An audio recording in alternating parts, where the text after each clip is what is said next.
আসসালামু আলাইকুম। ছোট ভাই স্বপন এবং বাল্যবন্ধু কাজী কামাল উদ্দিনের সাক্ষাৎ পেলাম।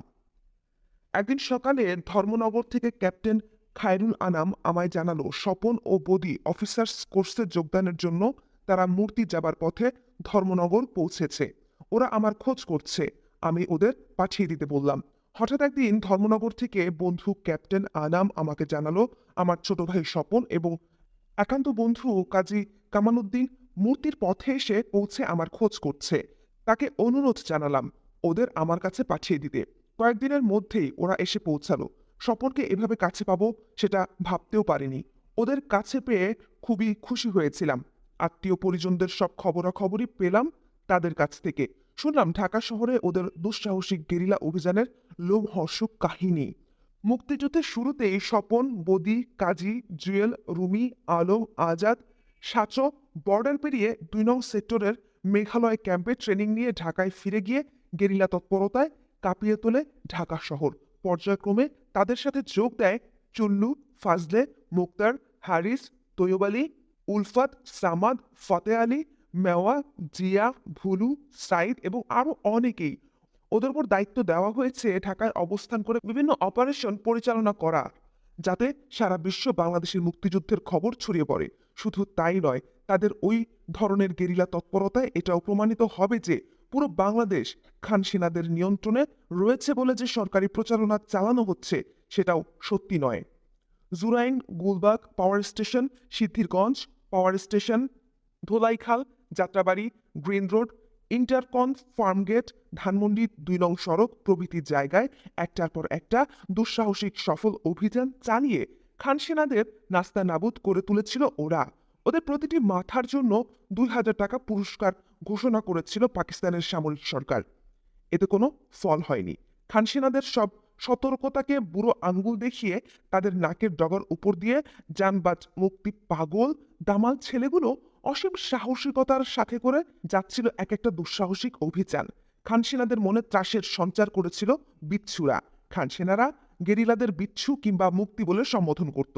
ওদের তৎপরতায় আশার আলো দেখতে পেয়েছে ঢাকাবাসী। ওদের জন্য দোয়া করত সবাই। অনেকে নানাভাবে সাহায্যের হাতও বাড়িয়ে দিয়েছিল স্বেচ্ছায় বিপদের ঝুঁকি নিয়েও। কিন্তু জাতীয় ইতিহাসে মীর জাফর থেকেছে সব যুগেই। তাদের বেইমানির ফলে অপূরণীয় ক্ষতি হয়েছে জাতির ইতিহাসের বিভিন্ন মোড়ে। তেমনি এক মীর জাফরের বিশ্বাসঘাতকতায় স্বপন, বদি, কাজীদের ভাগ্যে নেমে আসে এক চরম বিপর্যয়। পলাশির বিশ্বাসঘাতকতায় তুলনায় এই বিশ্বাসঘাতকতার পরিণাম কোনো অংশেই কম নয়। ২৯শে আগস্ট ১৯৭১ সাল। ওই দিন সকালে ধানমন্ডির ২৮ নং রোডের একটি বাসায় ওদের এক ঘনিষ্ঠ বন্ধু ও সহযোগী ফরিদের সাথে দেখা করতে যায় বদি পূর্ব কথা মতো। ফরিদ বর্তমান আওয়ামী লীগের শীর্ষস্থানীয় নেতা জনাব জিল্লুর রহমানের শ্যালক তথা আইভি রহমানের ভাই। তার বিশ্বাসঘাতকতায় দুপুর ১২টার দিকে ফরিদের বাসা থেকে হঠাৎ রেড করে বদিকে ধরে নিয়ে যেতে সক্ষম হয় খান সেনারা। ফরিদের বাসায় পৌঁছানোর অল্পক্ষণের মধ্যেই ধরা পড়ে বদি। এ থেকে বোঝা যায় আগাম খবর পেয়েই খান সেনারা বদিকে ধরার জন্য ওঁত পেতে বসেছিল। তারপর শুরু হয় চেইন রিয়াকশন। সামাদ ধরা পড়ে বিকেল ৪টার দিকে। আজাদের বাড়ি রেড করা হয় রাত ১২টায়। ওই বাসায় সে রাতে ছিল জুয়েল, বাশার, কাজী, আজাদ, আজাদের খালাতো ভাই, দুলাভাই এবং আরও কয়েকজন আত্মীয়। সবাইকে ধরে নিয়ে যায় পাক আর্মি। রেড চলাকালে আচমকা তদারককারী এক ক্যাপ্টেনের ওপর ঝাঁপিয়ে পড়ে, তার হাতের স্টেন গান ছিনিয়ে নিয়ে এলোপাথারি গুলি ছুটতে ছুটতে সবাইকে হতভম্ব করে দিয়ে রাতের অন্ধকারে পালিয়ে যেতে পেরেছিল একমাত্র কাজী। আলমদের বাসাতেও রেড করা হয় রাত ১২টার পর। সেখানে ধরা পড়ে আলমের ফুপা আব্দুর রাজ্জাক এবং তার ছেলে মিজানুর রহমান। আলম বাসায় না থাকায় ধরা পড়ার হাত থেকে সে যাত্রায় বেঁচে যায়। আজাদের বাসা আলমদের বাসার কাছাকাছি।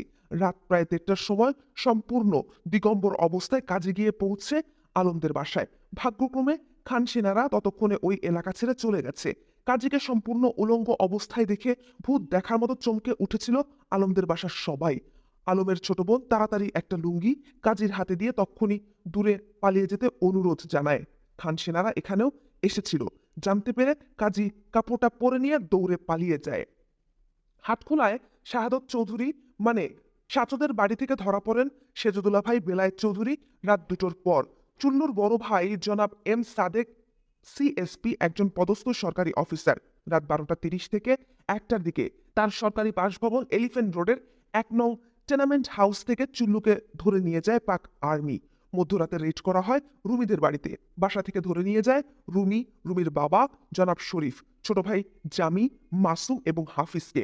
আমাদের বাসায় ক্যাপ্টেন কাইয়ুমের নেতৃত্বে রেড করা হয় রাত 1:30 থেকে 2টার দিকে। চুল্লুদের বাসায় যে রেইডিং পার্টি গিয়েছিল তারাই চুল্লুকে চোখ বাঁধা অবস্থায় সাথে করে আমাদের বাসায় নিয়ে আসে। চোখ বাঁধা অবস্থায় চুল্লু প্রথমে বুঝতে পারেনি তাকে কোথায় আনা হয়েছে। আচমকা একজন খানসেনা বলে উঠল, স্বপন ভাগ গায়া। আব্বার গলাও শুনতে পায় চুল্লু। মেয়েদের কান্না থেকে বুঝতে পারে আমার বোনেরা মহুয়া, কেয়া ও সঙ্গীতা কান্নাকাটি করছে। দৈবক্রমে স্বপন পালিয়ে যেতে সক্ষম হয়। বাসা থেকে ধরে নিয়ে যায় আব্বা জনাব শামসুল হক, মোস্তাফিজ মামা, বাড়ির কাজের ছেলে শামু এবং হাসেমকে। আলতাফ মাহমুদের বাসায় আর্মি যায় ভোর 4টা কিংবা 5টার দিকে। সামাদকে সঙ্গে নিয়ে আর্মি গিয়েছিল ওই বাড়িতে। আলভি ওই রাতে সেই বাড়িতেই ছিল। নাম লুকিয়ে উর্দুতে নিজের নাম আব্দুল বারাক বলায় আলভি ধরা খাওয়া থেকে বেঁচে যায়। খানসেনারা ধরে নিয়ে যায় আলতাফ মাহমুদ, তার 4 শ্যালক রসুল এবং নাসেরকে। এইভাবে স্বাধীনতা সংগ্রামের ইতিহাসে ঢাকায় গেরিলাদের সবচেয়ে কার্যকারী এবং সফল দলটি বিশ্বাসঘাতকতার চক্রান্তের ফলে বিলুপ্ত হয়ে যায়। পালাবার পর কাজী ও স্বপনের দেখা হয় তাদের বেস ক্যাম্প ধোলাইখালে। সেখান থেকে মেলাঘর। সেখানে তাদের দুজনকেই সিলেক্ট করা হয় অফিসার্স ট্রেনিং কোর্সের জন্য। কিন্তু দুজনেরই কোনো ইচ্ছা ছিল না অফিসার্স কোর্সে যোগ দেবার। তারা অনেক অনুরোধ জানিয়েছিল মেজর খালেদ মোশাররফ এবং ক্যাপ্টেন হায়দারকে তাদেরকে অস্ত্রশস্ত্র দিয়ে আবার ঢাকায় পাঠাবার জন্য। তারা চাইছিল ফিরে গিয়ে বন্দি সাথীদের মুক্ত করতে। জীবন গেলেও ক্ষতি নেই, তবু একটা শেষ চেষ্টা করে দেখতে চায় তারা। নিজেদের যোগ্যতা সম্পর্কে আত্মবিশ্বাস ছিল তাদের। যদি মেজর খালেদ এবং ক্যাপ্টেন শিশুর পরিবারকে পাক বাহিনী সুরক্ষিত দুর্গ ঢাকা ক্যান্টনমেন্টে বন্দি অবস্থা থেকে উদ্ধার করে নিয়ে আসতে পেরে থাকে, তারা তবে তাদের পক্ষে বদি জুয়েল রুবিদেরকে ছাড়িয়ে আনাটা অসম্ভব হবে কেন? তাদের আবেগ, অনুভূতি, সহমর্মিতা মেজর খালেদের মনকে স্পর্শ করলেও ঠিক সেই ক্ষণে তাদের ফেরত পাঠানো কোনো ক্রমেই ফলপ্রসূ হবে না ভেবেই তাদের অফিসার্স কোর্সে পাঠাবার সঠিক সিদ্ধান্তটাই নিয়েছিলেন মেজর খালেদ একজন অভিজ্ঞ কমান্ডার হিসেবে। আমার কাছে পৌঁছেও তারা একই প্রস্তাব দেয়, কিন্তু আমিও মেজর খালেদের সিদ্ধান্তকে সমর্থন করে তাদের অফিসার্স কোর্সে যোগদান করাই যুক্তিসঙ্গত হবে বলে মত প্রকাশ করি। অগত্যা অনিচ্ছা সত্ত্বেও মূর্তিতে চলে যায় কোর্সে জয়েন করার জন্য। ভারতের নীল নকশা এবং মুজিবনগর সরকার আওয়ামী লীগের অভ্যন্তরীণ ক্ষমতার লড়াইয়ের পূর্ব সূচক গ্রহণ করে ভারতীয় সরকার এবং ভারতের গোয়েন্দা সংস্থা ডিভাইড অ্যান্ড রুল নীতি প্রয়োগ করে প্রধানমন্ত্রী এবং সর্বাধিনায়ক দুজনকেই হেয় করে তোলা হয়। তাজউদ্দিনের হঠাৎ করে প্রবাসী সরকার গঠন করে প্রধানমন্ত্রী হওয়াটা আওয়ামী লীগের অনেকেই পছন্দ করেননি। তাদের মধ্যে ছিলেন যুব ও ছাত্র নেতাদের অনেকেই। অনেক সাংসদ এবং আওয়ামী লীগের নেতারাও এর প্রত্যক্ষ এবং পরোক্ষ বিরোধিতা করেছিলেন। শেখ ফজলুল হক মনি, সিরাজুল আলম খান, শাহজাহান সিরাজ, নূরে আলম সিদ্দিকী এবং আব্দুল কুদ্দুস মাখন প্রমুখ যুব ও ছাত্র নেতারা সবাই প্রকাশ্যে তাজউদ্দিনের এই পদক্ষেপের বিরোধিতা করেন। তাদের পরোক্ষভাবে মদত যোগাচ্ছিলেন জনাব আব্দুর রব, শেখ আব্দুল আজিজ, মনসুর আলী, জনাব নজরুল ইসলাম প্রমুখ। জনাব তাজউদ্দিনের প্রধানমন্ত্রিত্বের গ্রহণযোগ্যতা সম্পর্কে জেনারেল আরোরার মন্তব্য, আওয়ামী লীগের যুব নেতারা তাকে পছন্দ করতেন না। বাংলাদেশ যুদ্ধের স্মৃতিচারণ শিরোনামে নিখিল চক্রবর্তীকে দেয়া জেনারেল অরোরার সাক্ষাৎকার। সাধারণভাবে যুব নেতাদের অনেকেই সেদিন ভেবেছিল শেখ মুজিব আর জীবিত নেই। মুজিবুর রহমানের অবর্তমানে তাজউদ্দিন তাদের প্রভাবকে তেমন একটা মেনে চলবে না। শেখ মুজিব কাছে থাকলে এ সমস্ত যুব ও ছাত্র নেতারা স্বাধীনতা সংগ্রামে তাদের কর্তৃত্ব অতি সহজেই স্থাপন করতে সক্ষম হতেন। কিন্তু তাজউদ্দিন তাদের সাথে অন্য সুরে কথা বলেছেন। তাদের হাতে ক্রিয়ানক হয়ে সংগ্রামের সব নেতৃত্ব তাদের হাতে ছেড়ে দিতে তিনি অস্বীকৃতি জানাচ্ছেন। তাদের সংগ্রামী ভূমিকাকেও ছোট করে দেখেছেন জনাব তাজউদ্দিন। সরকার পরিচালনায় যুব ও ছাত্র নেতাদের মতামত তিনি সম্পূর্ণ উপেক্ষা করে চলেছেন। তাজউদ্দিনের ধৃষ্টতার শেষ নেই। তিনি সরকার প্রধান থাকার কারণে তাদের সুযোগ সুবিধাও বন্ধ হয়ে যাচ্ছে। তিনি বঙ্গবন্ধু শেখ মুজিবুর রহমানের আত্মীয় স্বজনকেও যথাযথ মর্যাদা দান না করে তাদের উপেক্ষা করেছেন। তাদের উপেক্ষা করা পরোক্ষভাবে শেখ মুজিবুর রহমানকেই উপেক্ষা করার সমতুল্য। অতএব যে কোনো মূল্যে তাজউদ্দিনকে প্রধানমন্ত্রিত্ব থেকে অপসারণ করতে হবে। মেতে উঠলেন তারা এক ক্ষমতা লাভের চক্রান্তে। পরিকল্পনা অনুযায়ী শেখ মুনি ও সিরাজুল আলম খানের নেতৃত্বে কয়েকজন যুব ও ছাত্রনেতা দিল্লি গিয়ে ভারতের প্রধানমন্ত্রী শ্রীমতী ইন্দিরা গান্ধীর সঙ্গে দেখা করে তাকে জানান যে তারা শেখ মুজিবুর রহমানের অত্যন্ত বিশ্বাসভাজন পাক বাহিনীর হাতে শেখ মুজিবুরের গ্রেফতারের পেছনে জনাব তাজউদ্দিনের হাত রয়েছে। গ্রেফতারের আগে শেখ মুজিব তাদের সে কথা জানিয়ে তাদেরকে ভারত সরকারের সহায়তা স্বাধীনতার সংগ্রাম পরিচালনা করার নির্দেশ দিয়ে যান। জনাব তাজউদ্দিনের ওপর বাংলাদেশ থেকে আগত বেশিরভাগ আওয়ামী লীগ জাতীয় এবং প্রাদেশিক সাংসদদের সমর্থনও নেই। এই অবস্থায় প্রধানমন্ত্রিত্ব করার কোনো অধিকার নেই তাজউদ্দিন সাহেবের। তাদের বক্তব্য সমর্থনে তারা মুজিবুর রহমানের ভগ্নিপতি জনাব আব্দুর রবের একটি চিঠি শ্রীমতী ইন্দিরা গান্ধীকে প্রদান করেন এবং শেখ মুজিবুরের জ্যেষ্ঠ পুত্র শেখ কামালকে তার সম্মুখে উপস্থিত করেন। তারা শ্রীমতী গান্ধীকে একথাও বলে হুঁশিয়ার করে দেন যে তাজউদ্দিন যদি স্বাধীন বাংলাদেশের প্রধানমন্ত্রী থাকেন তবে ভারতের স্বার্থ ক্ষতিগ্রস্ত হবে, কারণ জনাব তাজউদ্দিন শেখ মুজিবুরের নীতি আদর্শ কিছুতেই বাস্তবায়িত করবেন না। এই পরিপ্রেক্ষিতে দুই পক্ষের স্বার্থে তাদের নেতৃত্বে বাংলাদেশ থেকে আগত মুজিব ভক্ত এবং তাদের অনুগত তরুণদের প্রশিক্ষণের ব্যবস্থা করার জন্য তারা শ্রীমতী গান্ধীর কাছে আবেদন জানান। তারা বলেন শুধুমাত্র এই ধরনের শক্তি গড়ে তোলার মাধ্যমে স্বাধীনতা উত্তর বাংলাদেশ এবং বন্ধু রাষ্ট্র ভারতের মধ্যে অর্থবহ সম্পর্ক বজিয়ে রাখা সম্ভব। তা না হলে অচিরেই ভারত বিদ্বেষীদের চক্রান্তের শিকার পরিণত হবে আওয়ামী লীগ সরকার। তাদের এই অনুরোধ সাগ্রহে গ্রহণ করেন শ্রীমতী গান্ধী। সুদূর প্রসারী নীল নকশার কথা চিন্তা করেই ডিভাইড অ্যান্ড রুল নীতির প্রয়োগের জন্য বিএলএফ পরিবর্তে নাম বদলিয়ে মুজিব বাহিনীর সৃষ্টি করে সেকেন্ড ফ্রন্ট খোলার সিদ্ধান্ত নেওয়া হয়। এইভাবেই সৃষ্টি করা হয়েছিল বিএলএফ ওরফে মুজিব বাহিনী। এই তথ্যগুলোও জনাব ওসমানীকে জানাই আমরা। তিনি সেগুলো জনাব তাজউদ্দিনকে জানান। প্রধানমন্ত্রী জনাব তাজউদ্দিন নাকি এই সমস্ত প্রশ্ন নিয়ে দিল্লিতে ভারত সরকারের সঙ্গে আলোচনা করেন এবং এর প্রতিবিধানের দাবি জানান, কিন্তু জনাব হাকসার, ডিপি ধর, এর রমনাথ রাও এবং জেনারেল ওবাং সিং এ ব্যাপারে তাজউদ্দিনকে এড়িয়ে গিয়ে নীরব থাকেন। ফিরে এসে কর্নেল ওসমানীকে সে কথাই বলেছিলেন জনাব তাজউদ্দিন। আমরা পরে কর্নেল ওসমানীর কাছ থেকে তার ব্যাখ্যা জানতে পারি। পরবর্তী পর্যায়ে মুজিব বাহিনীকে প্রবাসী বাংলাদেশ সরকারের ফোর্সেস হেডকোয়ার্টার্সের নিয়ন্ত্রণে আনার আপ্রাণ চেষ্টা করেছিল কর্নেল ওসমানী, কিন্তু তার কোনো চেষ্টাই ফলপ্রসূ হয়নি। নিতান্ত অপারগ হয়ে কর্নেল ওসমানীকে বিএলএফ তথা মুজিব বাহিনী সৃষ্টি করার ভারতীয় সিদ্ধান্ত মেনে নিতে হয়। ভারতীয় গোয়েন্দা বাহিনীর সহায়তায় ক্যাপ্টেন জলিলের ফোর্ট উইলিয়ামের পূর্বাঞ্চলীয় হেডকোয়ার্টার্সের কর্মকর্তাদের সাথে গোপন যোগাযোগ থেকে একটি বিষয় পরিষ্কার হয়ে উঠল। ভারতীয় সরকার শুধুমাত্র প্রবাসী সরকার এবং মুক্তি বাহিনীর সদর দপ্তরের মাধ্যমেই বাংলাদেশের স্বাধীনতা সংগ্রাম এবং রাজনৈতিক গতিধারাকে নিয়ন্ত্রণ করছিল তা নয়, তারা ক্ষমতাধর কমান্ডারদের সাথেও সম্পর্ক গড়ে তোলার চেষ্টা করেছিল। অত্যন্ত চতুরতার সাথে তারা তাজউদ্দিনের প্রবাসী সরকারের মধ্যে অন্তর্দ্বন্দ্ব সৃষ্টি করে তাকেও দুর্বল করে চাপের মুখে রাখছিল, যাতে তিনি তাদের নিয়ন্ত্রণের মধ্যে থাকতে বাধ্য হন। অপরদিকে মুজিবনগর সরকার ও মুক্তিযুদ্ধের সর্বাধিনায়ক জনাব ওসমানীর মধ্যেও দ্বন্দ্ব সৃষ্টি করে কর্নেল ওসমানীর ক্ষমতা সীমিত করে রাখা হচ্ছিল। একইভাবে কর্নেল ওসমানীকে সাইড ট্র্যাক করে প্রবাসী সরকার ও ভারতীয় কর্তৃপক্ষের এ ধরনের কার্যকলাপে কর্নেল ওসমানী অতি যুক্তিসঙ্গত কারণেই ভীষণভাবে অপমানিত বোধ করেছিলেন। তার বক্তব্য ছিল পরিষ্কার, ভারত বন্ধুরাষ্ট্র হিসেবে বাংলাদেশের স্বাধীনতা সংগ্রামে তাদের বক্তব্য অনুযায়ী মানবিক কারণে সাহায্য দিতে সম্মত হয়েছে, সেটার জন্য বাঙালি জাতি কৃতজ্ঞ। কিন্তু স্বাধীনতা সংগ্রামটা পূর্ব বাংলার ৮ কোটি বাঙালির নিজস্ব সংগ্রাম। এই সংগ্রাম তাদের সংগঠিত করতে হবে।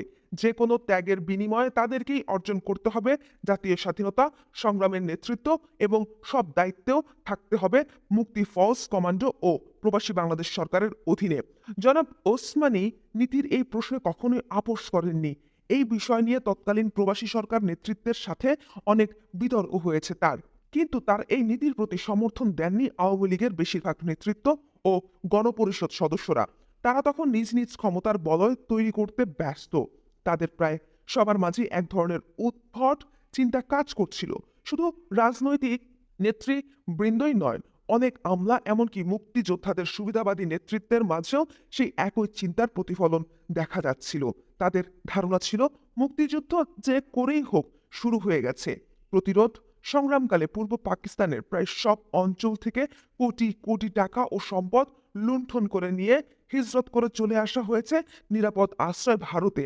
একজন মুক্তিযোদ্ধা হিসেবে বলতে লজ্জা লাগলেও বলতে হচ্ছে, পূর্ব পাকিস্তান থেকে পালিয়ে আসা অনেক বুদ্ধিজীবী ও হোমরা চোমরা পদস্থ ব্যক্তিরাও মুক্তিযোদ্ধাদের বীরত্বপূর্ণ মুক্তি সংগ্রামকে দেখতেন অত্যন্ত নেতিবাচক দৃষ্টিতে। তারা মনে করতেন বাঙালি মুক্তিযোদ্ধারা কখনোই পাকিস্তান হানাদার বাহিনীকে পরাস্ত করে দেশ স্বাধীন করতে সক্ষম হবে না।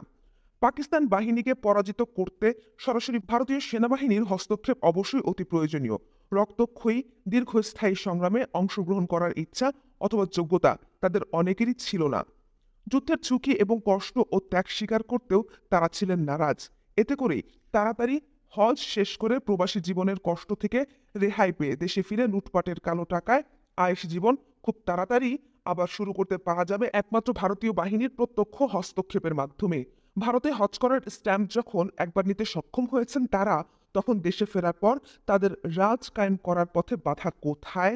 তাই যত তাড়াতাড়ি সম্ভব দেশটাকে স্বাধীন করে দেবার জন্য তাদের একাংশ গোড়া থেকেই ভারত সরকারের বিভিন্ন মহলে জোর লবিং শুরু করে দিয়েছিল।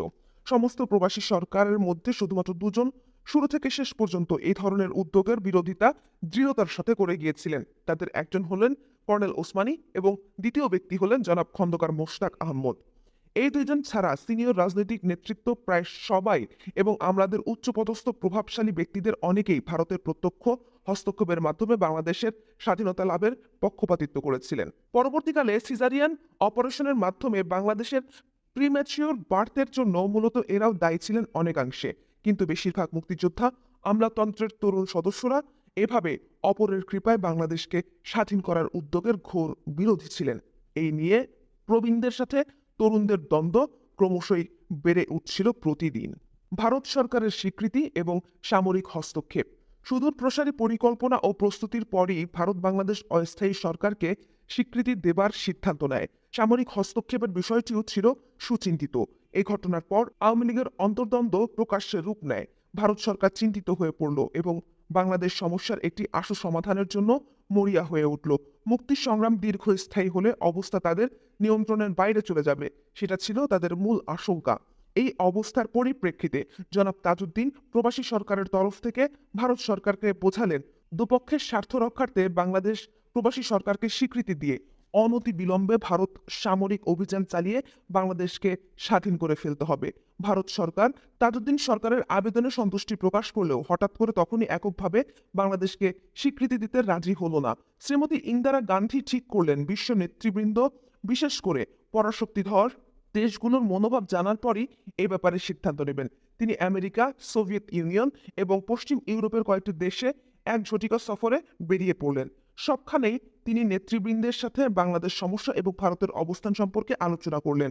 বর্বর শ্বেত সন্ত্রাসের ফলে আগত শরণার্থীদের মানবিক কারণে ভারতের মাটিতে আশ্রয় দেওয়ার জন্য নেতারা ভারত সরকারের প্রশংসা করলেও মার্কিন যুক্তরাষ্ট্র এবং পশ্চিম ইউরোপীয় দেশগুলোর নেতারা বাংলাদেশ সমস্যাকে পাকিস্তানের একটি অভ্যন্তরীণ সমস্যা হিসেবেই আখ্যায়িত করেন এবং পরিষ্কারভাবে ইন্দিরা গান্ধীকে জানিয়ে দেন এই সমস্যার পরিপ্রেক্ষিতে সরাসরিভাবে ভারতীয় যে কোনো সামরিক পদক্ষেপ তাদের জন্য উদ্বেগের কারণ হয়ে উঠবে। শরণার্থীদের কষ্ট লাঘবের জন্য এবং ভারতের উপরে যে অর্থনৈতিক চাপের সৃষ্টি হয়েছে সেটা কমানোর জন্য পর্যাপ্ত পরিমাণ আর্থিক ও সামগ্রিক সাহায্যের প্রতিশ্রুতি দিয়েছিলেন সব নেতারাই।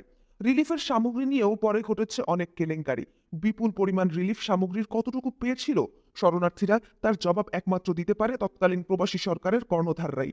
আমার জানা মতে প্রাপ্ত রিলিফ সামগ্রীর একটা ক্ষুদ্র অংশই ভারত এবং প্রবাসী সরকারের উদ্যোগে বিতরণ করা হয়েছিল শরণার্থীদের মাঝে। রিলিফ সামগ্রীর সিংহভাগই বেমালুম হজম করে নিয়েছিল ভারত সরকার। বিদেশ সফর থেকে শ্রীমতী গান্ধী বুঝতে পারেন পাকিস্তানের বিরুদ্ধে কোনরূপ সামরিক অভিযান চালালে মার্কিন যুক্তরাষ্ট্র এবং পশ্চিম ইউরোপীয় দেশগুলো তাকে সমর্থন করবে না। পক্ষান্তরে এশীয় পরাশক্তি গণচীন হয়তোবা প্রত্যক্ষভাবে জড়িয়ে যেতে পারে পাকিস্তানের পক্ষে এই ধরনের সংঘাতে। সেক্ষেত্রে ভারতের একক আগ্রাসন ব্যর্থ হয়ে যেতে পারে। এই পরিস্থিতির মোকাবেলা করার জন্যই সোভিয়েত ইউনিয়নের পূর্ব প্রস্তাবিত নিরাপত্তা এবং বন্ধুত্ব চুক্তি সই করার সিদ্ধান্ত গ্রহণ করেন শ্রীমতী গান্ধী ও তার সরকার। ওই চুক্তি স্বাক্ষরের ফলে ভারতীয় জনগণ কতটুকু উপকৃত হয়েছে জানি না, তবে পাকিস্তানকে দুর্বল ও দ্বিখণ্ডিত করতে এবং সামরিক আগ্রাসন চালিয়ে বাংলাদেশ কায়েম করে সেখানে একটা পুতুল সরকার স্থাপন করার ভারতীয় স্বপ্নের বাস্তবায়নে ওই চুক্তি বিশেষভাবে সাহায্য করেছিল নিঃসন্দেহে। সোভিয়েত ইউনিয়নের সাথে চুক্তি স্বাক্ষরের পরপরই বাংলাদেশ প্রবাসী সরকারের স্বীকৃতি দেয় ভারত সরকার। প্রতিদানে ভারতের সাথে জাতীয় স্বার্থবিরোধী 25 বছর মেয়াদের এক চুক্তি সই করে প্রবাসী বাংলাদেশ সরকার। রহস্যজনক কোনো কারণবশত আজ পর্যন্ত সেই চুক্তির বিষয়বস্তু গোপন রাখা হয়েছে দেশের জনগণের কাছ থেকে। মুজিবনগর সরকার এবং আওয়ামী লীগের বেশিরভাগ সাংসদ ওই চুক্তিকে সমর্থন করে। বিরোধিতা করেছিল মাত্র দুজন, কর্নেল ওসমানী এবং খন্দকার মোশতাক আহমদ। মুক্তিযোদ্ধাদের বেশিরভাগই এ ধরনের চুক্তির ঘোর বিরোধিতা করেছিলেন, কিন্তু সব বিরোধিতা উপেক্ষা করে তাজউদ্দিন সরকার এক অসম চুক্তির নাগপাশে আবদ্ধ করলেন বাংলাদেশের ভবিষ্যৎকে। ভারতের সাথে দীর্ঘ 25 বছরের এই অসম চুক্তি জাতীয় ইতিহাসে এক কালো অধ্যায়। এই চুক্তি স্বাক্ষরিত হওয়ার পর বাংলাদেশে ভারতীয় সামরিক হস্তক্ষেপ তথা পাক ভারত যুদ্ধ প্রায় অবধারিত হয়ে ওঠে। মুক্তিবাহিনীর দেশপ্রেমিক অংশ বরাবরই মুক্তি সংগ্রামে ভারতীয় সেনাবাহিনীর সরাসরি হস্তক্ষেপের বিরোধিতা করে আসছিল। তাদের প্রত্যাশা ছিল দীর্ঘস্থায়ী সংগ্রামের ত্যাগের মাধ্যমে স্বাধীন হবে বাংলাদেশ। এতে দুটো বিশেষ উপকার হতো। দীর্ঘস্থায়ী সংগ্রামের মাধ্যমে গড়ে উঠত নিবেদিত প্রাণত্যাগী পরীক্ষিত নেতৃত্ব এবং একইভাবে সুযোগ পাওয়া যেত নিখাদ সোনার মতো বলিষ্ঠ জাতীয় চরিত্র গড়ে তোলার। কিন্তু নীল নকশার প্রণয়নকারীরা বাঙালি জাতিকে সেই সুযোগ থেকে বঞ্চিত করে অতি চতুরতার সাথে। খাল কেটে কুমির আনার সব ব্যবস্থাই পাকাপোক্ত করে ফেলল মুজিবনগর সরকার। দেশপ্রেমিক মুক্তিযোদ্ধারা পরিষ্কার বুঝতে পারলেন তাদের ভবিষ্যৎ সংগ্রাম হবে দুমুখী। একদিকে তাদের যুদ্ধ করতে হবে হানাদার পাক বাহিনীর বিরুদ্ধে, অন্যদিকে তাদের প্রস্তুত থাকতে হবে মিত্র বাহিনীর আধিপত্যবাদী চক্রান্তের জাল ছিন্ন করে জাতীয় স্বাধীনতা হেফাজত রাখার জন্য। চুক্তি ও স্বীকৃতির পরিপ্রেক্ষিতে কলকাতা ভিত্তিক আওয়ামী লীগ সরকার ও তাদের দোসররা সবাই দিন গুনতে লাগলো কবে ভারতীয় বাহিনী আগ্রাসন চালিয়ে বাংলাদেশ স্বাধীন করে দেবে, আর তারা ফিরে গিয়ে রাজত্ব করবে, উপভোগ করবে, অসৎ উপায়ে লুটপাট করবে অর্জিত ধনসম্পদ। ভারতীয় সরকারের স্বীকৃতি পাবার জন্য শুধু দাস খতি লিখে দেয়া হয়েছিল তাই নয়, স্বাধীন বাংলাদেশের শাসনতন্ত্র প্রণীত হবে ভারতীয় শাসনতন্ত্রের মূল 4 নীতি: জাতীয়তাবাদ, গণতন্ত্র, সমাজতন্ত্র, ধর্মনিরপেক্ষতাবাদ এর উপর ভিত্তি করে। সেই অঙ্গীকারও করেছিল মুজিবনগর সরকার। আন্তরিক প্রচেষ্টা সত্ত্বেও কর্নেল ওসমানী এবং মুক্তিযোদ্ধারা প্রবাসী সরকারকে রাজি করাতে পারেনি যে আমাদের নিজেদের ত্যাগের মাধ্যমেই দেশকে স্বাধীন করতে হবে, আমাদের সংগ্রাম নিজেদেরকেই চালিয়ে নিয়ে যেতে হবে বিজয় অবধি। এর ফলে অস্বাভাবিকভাবে সিজারিয়ান অপারেশনের মাধ্যমে একটি অপরিপক্ক বাংলাদেশের অভ্যুদয় ঘটাবার ক্ষেত্র সৃষ্টি করল প্রবাসী সরকার। মৈত্রী চুক্তি সই হবার পর এবং প্রবাসী সরকারকে স্বীকৃতি দেবার পর আওয়ামী লীগ প্রবাসী সরকার ও নেতারা দিন গুনতে লাগলেন ভারতীয় আগ্রাসী আক্রমণের। তথাকথিত মিত্রবাহিনীর কালো ছায়ায় আচ্ছাদনে ঢাকা পড়ে যায় মুক্তি ফৌজ এবং জনগণের বীরগাথা, আত্মত্যাগ এবং সাহসিকতা। যৌথ কমান্ডো স্থাপিত হলো, কিন্তু মুক্তি ফৌজের সর্বাধিনায়ক কর্নেল ওসমানী সব ব্যাপারেই পাশ কাটিয়ে চলার নীতি গ্রহণ করা হয়। নভেম্বর মাসে যুদ্ধের তীব্রতা বৃদ্ধি পায় ব্যাপকভাবে।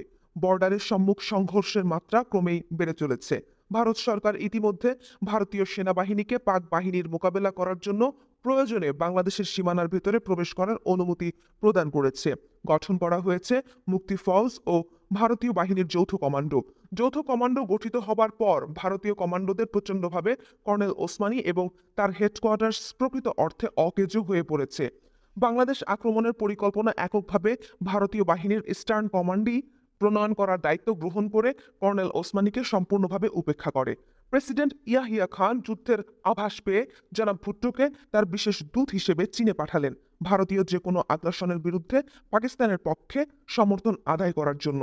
কিন্তু পিকিং এ গণচীনের নেতৃবৃন্দ জনাব ভুট্টোকে পরিষ্কারভাবে জানিয়ে দেন পূর্ব পাকিস্তানের সৃষ্ট রাজনৈতিক পরিস্থিতির সুযোগ গ্রহণ করে পাকিস্তানের অভ্যন্তরীণ ব্যাপারে ভারতীয় সামরিক হস্তক্ষেপকে গণচীন পাকিস্তানকে দ্বিখণ্ডিত করার হীন চক্রান্ত হিসেবেই দেখবে এবং সেই পরিপ্রেক্ষিতে ভারতের সাথে যে কোনো সামরিক সংঘাতে নীতিগতভাবে তারা পাকিস্তানের পক্ষেই থাকবে। একই সাথে জনাব ভুট্টোর মাধ্যমে তারা পাকিস্তানের সামরিক জান্তাকে পরামর্শ দিয়েছিলেন যথাশীঘ্র সম্ভব পূর্ব পাকিস্তানের জনগণের ইচ্ছা অনুযায়ী বর্তমান সমস্যার একটি রাজনৈতিক সমাধান খুঁজে বের করার জন্য। তাদের কনসিডার্ড অপিনিয়ন ছিল বর্তমান পরিস্থিতিতে শুধুমাত্র একটি যুক্তিসঙ্গত এবং গ্রহণযোগ্য রাজনৈতিক সমাধানের মাধ্যমেই পাকিস্তানের অখণ্ডতা বজায় রাখা সম্ভব। বল প্রয়োগ করে এই সমস্যার সমাধান কখনো সম্ভব হবে না। চীনা নেতৃবৃন্দের উক্তি থেকেই দুটো বিষয় পরিষ্কার হয়ে ওঠে। প্রথমত, গণচীন একদিকে পূর্ব পাকিস্তানের রাজনৈতিক সমস্যা নিরসনের জন্য পাকিস্তানের শাসক গোষ্ঠীকে বাঙালিদের কাছে গ্রহণযোগ্য একটি সমাধান পেশ করার যুক্তিসঙ্গত পরামর্শ দেন। দ্বিতীয়ত, পূর্ব পাকিস্তানের সমস্যার কোনো সমাধান করতে ব্যর্থ হলে সেই সুযোগে উপমহাদেশে ভারতীয় সম্প্রসারণবাদের নগ্ন থাবা বিস্তার করার চক্রান্তের ব্যাপারেও তারা বন্ধুরাষ্ট্র পাকিস্তানকেও হুঁশিয়ার করে দেন। কিন্তু দেশে ফিরে জনাব ভুট্টো প্রেসিডেন্ট ইয়াহিয়া খান ও সামরিক জান্তার কাছে চীনা নেতৃবৃন্দের বন্ধুসুলভ ও যুক্তিসম্পন্ন অভিমতের অপব্যাখ্যা দেন। তিনি বলেন, ভারতের সাথে সামরিক সংঘর্ষ চীন পাকিস্তানকে সার্বিকভাবে সাহায্য করবে। প্রয়োজনে গণচীন প্রত্যক্ষভাবে পাকিস্তানের পক্ষ হয়ে ভারতের বিরুদ্ধে যুদ্ধ করতে দ্বিধাবোধ করবে না। এই ধরনের আভাসই নাকি তিনি পেয়েছিলেন চীনা নেতৃবৃন্দের কাছ থেকে একান্ত বৈঠকে। পক্ষান্তরে ভারতীয় সরকার বুঝতে পেরেছিল গণচীন বাংলাদেশের ব্যাপারে একটি রাজনৈতিক সমাধানের পক্ষে। তাছাড়া সদ্য সমাপ্ত রুশ ভারত মৈত্রী চুক্তির পরিপ্রেক্ষিতে পাক ভারত যুদ্ধে গণচীনের প্রত্যক্ষভাবে জড়িয়ে পড়ার সম্ভাবনা খুবই কম বলেও ধারণা পোষণ করেছিল ভারত সরকার। এই ধরনের চিন্তা ভাবনার পেছনে যথেষ্ট যুক্তি ছিল। এই অবস্থায় ঝটিকা অভিযান চালিয়ে পূর্ব পাকিস্তানকে স্বাধীন করে সেখানে তাদের পছন্দের সরকার কায়েম করতে পারা যাবে সহজেই। এই ধরনের বিশ্লেষণের পর যুদ্ধ ঘোষণা করার সিদ্ধান্ত গ্রহণ করে ভারত সরকার। যুদ্ধের জন্য অতি প্রয়োজনীয় আনুষঙ্গিক সব প্রস্তুতি সম্পন্ন করেই সামরিক আগ্রাসনের সিদ্ধান্ত নিয়েছিল ভারত সরকার। এবারের যুদ্ধের প্রেক্ষাপট অতীতের পাক ভারত যুদ্ধের প্রেক্ষাপট থেকে সম্পূর্ণ ভিন্ন। বর্তমান অবস্থায় বিশ্ব জনপদ সামরিক জান্তার শ্বেতসন্ত্রাসের বিরুদ্ধে এবং বাংলাদেশিদের স্বাধীনতার পক্ষে, মানবাধিকার এবং শরণার্থীর প্রশ্নে সারা বিশ্বের সহানুভূতিও ভারতের পক্ষে। মার্কিন যুক্তরাষ্ট্র কিংবা গণচীন যদি জিও স্ট্র্যাটেজিক কারণে কোনো পদক্ষেপ নেবার চেষ্টা করে, তবে তাদের পরম শত্রু সোভিয়েত ইউনিয়ন প্রতিক্রিয়ার মৈত্রী চুক্তির আচ্ছাদনে নিশ্চুপ বসে না থেকে ভারতের পক্ষ নেবে নিশ্চিতভাবে। ফলে বেঁধে যাবে তৃতীয় বিশ্বযুদ্ধ। বর্তমানে বাস্তব অবস্থার পরিপ্রেক্ষিতে একটি বিশ্বযুদ্ধ শুরু করার দায়-দায়িত্ব নিজেদের কাঁধে নিতে চাইবে না যুক্তরাষ্ট্র অথবা গণচীন, সে বিষয়েও যথেষ্ট সন্দেহ রয়েছে। সবচেয়ে বড় কথা, পূর্ব পাকিস্তানের ৮ কোটি জনগণ আজ পাকিস্তানের স্বৈরশাসনের বিরুদ্ধে মুক্তিবাহিনীর দেশব্যাপী প্রচণ্ড তৎপরতায় পূর্ব পাকিস্তানে অবস্থিত পাক বাহিনীর অবস্থান সম্পূর্ণরূপে বিপর্যস্ত এবং যে কোনো যুদ্ধের জন্য অত্যাবশ্যকীয় ফ্যাক্টর সৈনিকদের মনোবল ও সম্পূর্ণভাবে ভেঙে পড়েছে। খান সেনারা সার্বিকভাবে শুধু দুর্বল হয়ে পড়েছিল তাই নয়, তাদের strategic locations, line of communications, defensive positions, supply point, reinforcement capability, battle tactics, logistics support লাইনে সমস্ত গুরুত্বপূর্ণ গোপনীয় বিষয়ে সব খবরাখবরই এখন রয়েছে ভারতীয় সেনাবাহিনীর নখদর্পণে। এসব খবর সংগ্রহ করা হয়েছে মুক্তিবাহিনীর ইন্টেলিজেন্স ইউনিট এবং সেক্টরগুলোর নিজস্ব গোয়েন্দা তৎপরতার মাধ্যমে। বাংলাদেশের আপামর জনসাধারণের বিরোধিতার মুখে পূর্ব পাকিস্তানে পশ্চিমাদের জবরদখল আজ অযৌক্তিক হয়ে পড়েছে। শত্রুপক্ষের অবস্থান বর্তমানে টোটালি আনস্টেবল। প্রয়োজন শুধু সুযোগ মতো আক্রমণের ধাক্কা, তাহলেই কেল্লা ফতে হবে। সুযোগ এসে গেল। ৩রা ডিসেম্বর বিকাল ৫টা ৪৫ আকস্মিকভাবে পাকিস্তানি এয়ারফোর্স প্রিএমটিভ স্টিক করে বসালো ভারতের বিভিন্ন জায়গায় স্ট্র্যাটেজিক টার্গেটগুলোর ওপর। একই সাথে আঘাত হানা হলো শ্রীনগর, অভিন্তিপুর, পাঠানকোট, উত্তরলাই, যোধপুর, আম্বালা এবং আগ্রা বিমান ঘাঁটির ওপর। ঠিক সেই সময় শ্রীমতী ইন্দিরা গান্ধী কলকাতায় এক জনসভায় ভাষণ দিচ্ছিলেন। বিমান হামলার খবর তাকে দেয়া মাত্র তিনি মুহূর্তেই সিদ্ধান্ত নিয়ে এই জনসভাতেই পাকিস্তানের বিরুদ্ধে সর্বাত্মক পাল্টা আক্রমণের ঘোষণা দিলেন। কলকাতা থেকে সেদিন সন্ধ্যায় দিল্লি ফেরার আগেই ইস্টার্ন কমান্ড্যান্ট জিওসি জেনারেল আরোরাকে দিল্লির সেনা সদর থেকে হুকুম দেয়া হলো পূর্ব পাকিস্তানে সর্বাত্মক হামলা চালাবার জন্য। জেনারেল আরোরার অধীনে দেয়া হলো 3টি স্বয়ংসম্পূর্ণ আর্মি কোর, 2য়, 3300 এবং 4র্থ কোর। তাছাড়াও দেয়া হলো কমিউনিকেশন জোন হেডকোয়ার্টার্স, আরও একটি ভ্রাম্যমাণ আর্মি ইউনিট। এছাড়া 2য় কোরের অধীনে দেয়া হয়েছিল অতিরিক্ত একটি মিডিয়াম আর্মড রেজিমেন্ট এবং একটি লাইট আর্ম রেজিমেন্ট। এই কোরের কমান্ডার ছিলেন lieutenant general TN Raina, headquarters Krishnanagar.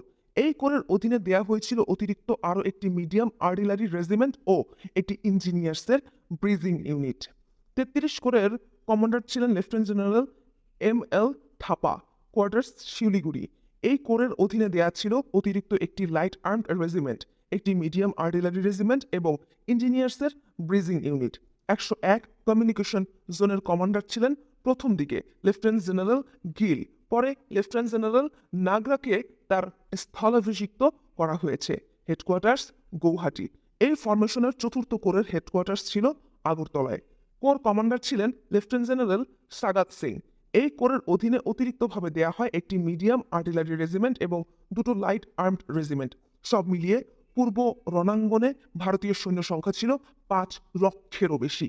তার সাথে ছিল পর্যাপ্ত পরিমাণের রণসম্ভার। সেই সময় পূর্ব পাকিস্তানে অবস্থিত প্রায় 1 লক্ষ খান সেনার বিরুদ্ধে যুদ্ধ করার জন্য এই ধরনের বিশাল বাহিনী মোতায়েন করার প্রয়োজন ছিল না।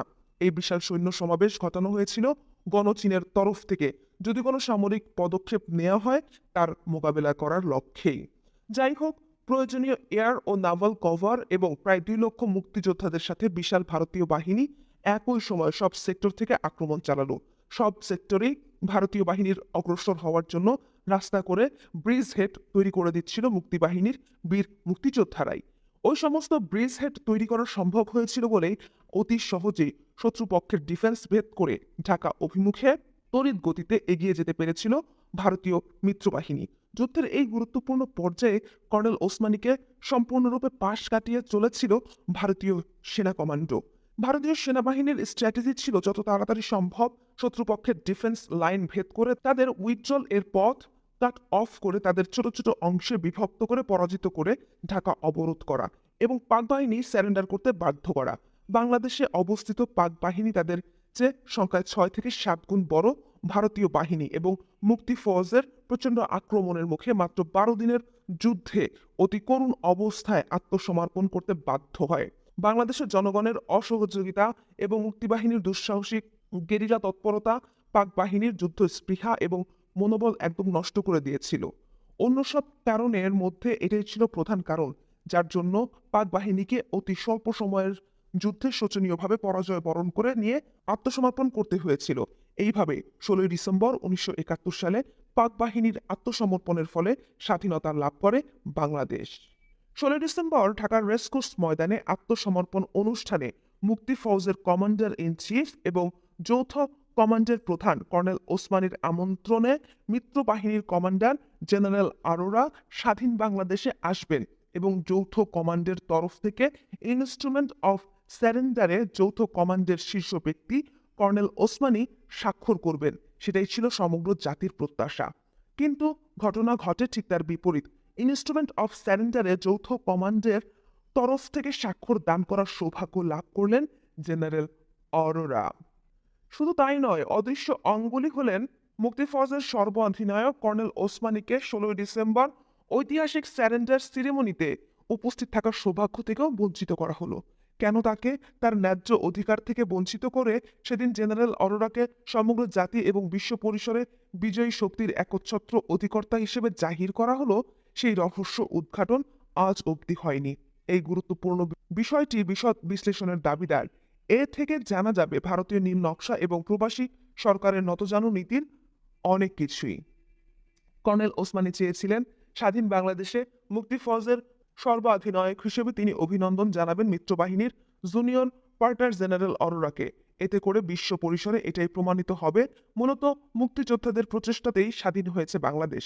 ভারতীয় বাহিনী সহায়ক শক্তি হিসেবে সাহায্য করেছে মাত্র। কিন্তু ভারতীয় সরকার তার এই প্রস্তাবে সম্মত হয়নি। উল্টো ভারত সরকার দাবি জানায় ইনস্ট্রুমেন্ট অফ স্যারেন্ডারে স্বাক্ষর করবে ভারতীয় বাহিনীর অধিনায়ক।